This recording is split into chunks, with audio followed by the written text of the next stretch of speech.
Hi guys, the Prime Minister Rishi Sunak wasn't convincing too many people during his interview with Laura Kuenssberg on Sunday.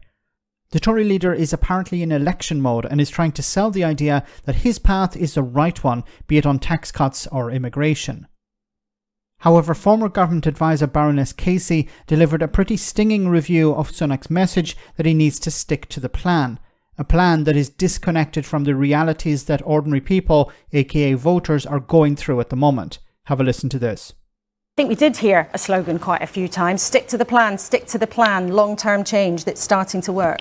What do you think? Well, I feel a bit sad actually, because we're in just the most extraordinary place in our country. I've just done this series called Fixing Britain on Radio 4, and we need to fix Britain.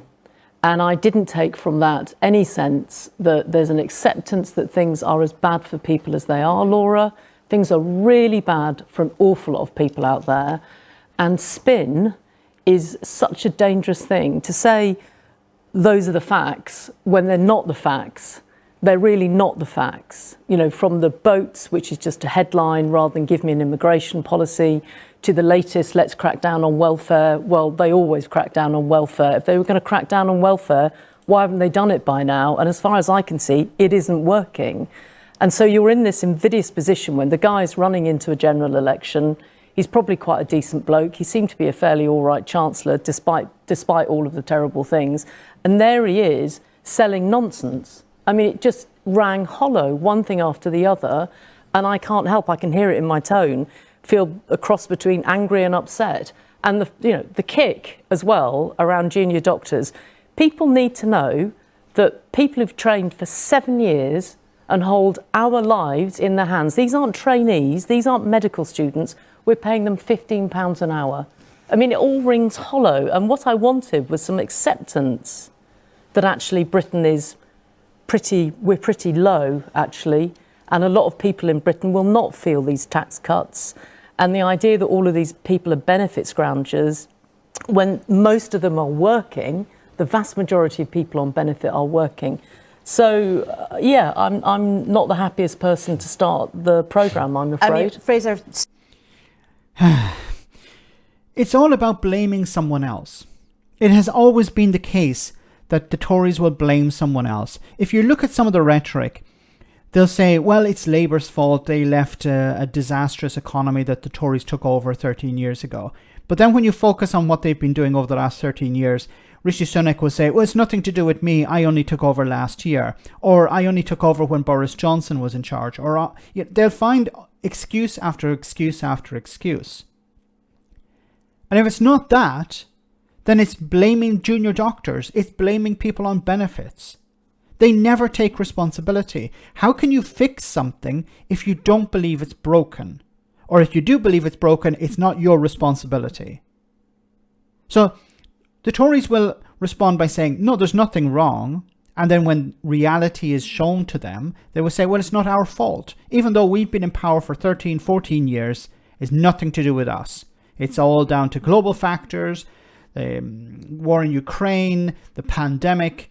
And before that, obviously, it's benefit scroungers.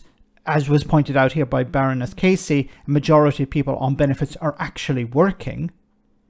But this whole idea of benefit scroungers is just an attempt once again to blame people who have no power and no influence. They will never blame the media barons. They'll never blame people who are avoiding paying taxes, who are able to find loopholes. They will never blame those people. They will always punch down, blame those who have no power.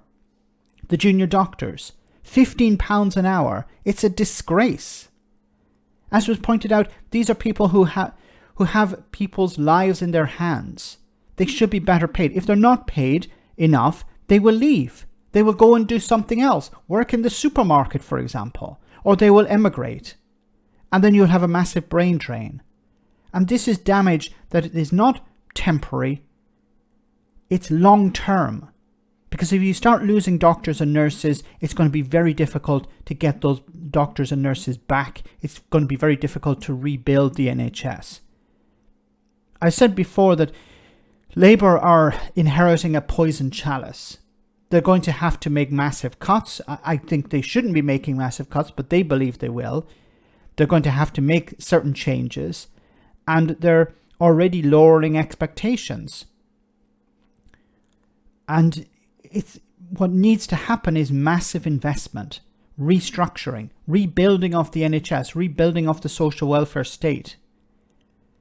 I hope Labour are going to do that.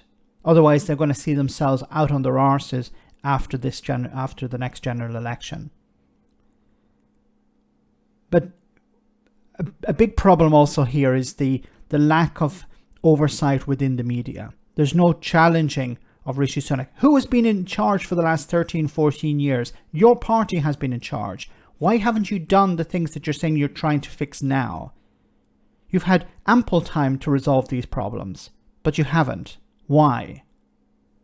And if you can't do it, then surely you should step aside and let somebody else take over. Let me know in the comment section, guys, what you think.